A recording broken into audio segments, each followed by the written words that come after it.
Professor Milford Walpoft is the chief protagonist of the first of these models, known as the multi-regional model. My theory about modern human origins is much like what you're seeing here. Modern humans originated as features, modern features appearing in different populations at different times. And their imports spreading around the world like these waves. Brain size in one place, smaller brow ridges elsewhere, a smaller chin, more complex behavior. Modern human origins is like the interaction of these waves, according to my theory of multi-regional evolution. But according to the Eve theory, there's one great sweep of humans out of Africa and a violent replacement of everybody alive in the world by this one group of Africans, as you see here.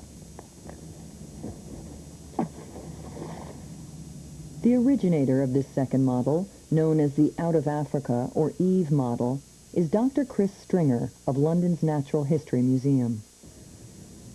I was led to believe that modern humans originated in Africa because, at least starting in Europe, where I began my research, there was a clear separation between Neanderthals and early modern humans. And I found it difficult to believe that, given the time we knew then lay between Neanderthals and modern humans, that the Neanderthals could have evolved into the modern humans.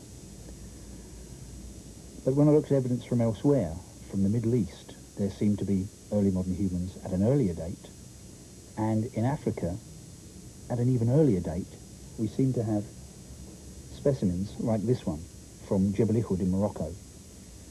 And this specimen seemed to me to be an ideal missing link, if you like, a transitional form between primitive and modern humans. It had a combination of features which was not found in the Neanderthals. And it was easier to go from something like Jebel Ihud to an early modern than to go from a Neanderthal to an early modern. Now, in this case, where we're comparing two models, we have an unusual situation in the history of science, a situation where one of the models has to be wrong. And there are so many overlapping predictions that we can determine which one it is. The Out of Africa model rests on the pretense that there was a complete replacement of all the people around the world by a group of Africans, perhaps killer Africans, who replaced them, moved into their areas, and took over their lifeways and eventually evolved into the modern populations of those areas. If we can show one place outside of Africa where that can't have happened, we've disproved the model, because if it falls once, it falls everywhere. For Professor Walpoft, only the Indonesian Homo erectus can be the true ancestor of the first modern Aborigine populations.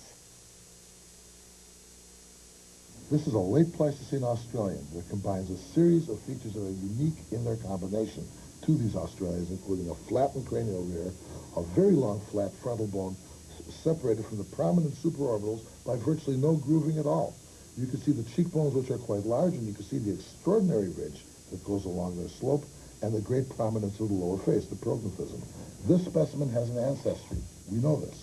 According to the Eve theory, here's the ancestry.